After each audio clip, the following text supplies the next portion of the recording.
Underwear ads, the KHive, and roasted Tom Brady, the big winners and losers of 2024. This year came in like a drunk on a week-long bender, and left like a glue-sniffing drunk on a year-long bender. In other words, what the hell just happened in 2024? A Kennedy joined forces with a Republican. The Dems switched candidates 4 months before the election. May Gay ruled MSG, and the far left's heartthrob is a rich white kid who assassinated a CEO in Midtown Manhattan. Joe Rogan became a presidential kingmaker while Donald Trump worked a shift at McDonald's. It was tumultuous and unpredictable. At least there's Taylor Swift to bring us some consistency. She's still getting richer, ruling the NFL discourse and influencing grown men to wear friendship bracelets. But in the shifting landscape, a semblance of sanity returned. Cancel culture, DEI, trans lunacy, and groupthink receded, while free speech thrived. Politics and pop culture became almost indistinguishable from each other. Kamala Harris' brat status and Trump's stilted YMCA dance overtook everything. The latter was even the preferred celebration of athletes. But only one side was victorious. The pantsuit is now 0-2 in presidential elections after the drubbing that Kamala Harris took in November. My prediction: the first female president will be a Republican in a skirt. Harris was never up to snuff, despite what the Dems and the media in the KHive tried to sell us. Speaking of duds, the Democrat establishment was exposed as covering up Joe Biden's cognitive decline while assuring us he was completing daily Ironmans.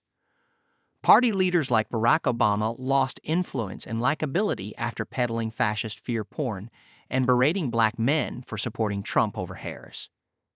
Can't keep a good Trump down or out of the White House. He was indicted 4 times and convicted by a Manhattan jury in the Stormy Daniels hush money case, and still emerged stronger and bigger in 2024. He built a new working-class coalition, tapped into the dissatisfaction with Biden's policies, and, with the help of Elon Musk, led a great political realignment. Trump's victory meant brutal defeat for Manhattan DA Alvin Bragg, who managed a conviction of the soon-to-be 47th president only to see it stuck in limbo. As of Bragg's fortunes after Subway Samaritan Daniel Penny was, thankfully, acquitted earlier this month. It felt like Bros ruled politics in 2024, but the ladies got it done in sports. Indiana Fever star Caitlin Clark dazzled, winning Rookie of the Year, making the playoffs and boosting WNBA attendance by hopping figures. As a result, the league is winning bigly, even if folks like Washington Mystics co-owner Sheila Johnson are loath to give Clark credit. At the Paris Olympics, Simone Biles made a triumphant comeback and Katie Ledecky became the first female swimmer to win gold at 4 different games. Meanwhile, Aussie competitor Raygun, with her intersectional approach to her sport, broke breakdancing, and our tolerance for nonsense. Gloves Off comedy roared in 2024. Netflix's outrageous The Roast of Tom Brady, which saw the one-time Golden Boy take stronger hits than he did in 23 NFL seasons, slaughtered every sacred cow. It also launched Tony Hinchcliffe and Nikki Glaser into another stratosphere. Shane Gillis became comedy's Lazarus, hosting Saturday Night Live 5 years after getting canned from the show. He's also reviving Bud Light in its post-Dylan Mulvaney era. Unfortunately, the phrase "freak off" is now in our vernacular thanks to hip-hop's all-powerful scene Diddy Combs, whose spectacular downfall is due to his alleged sexual proclivities. Good old sex appeal reigned. After a years-long apology tour for, selling lingerie, Victoria's Secret once again staged a fashion show with scantily clad angels.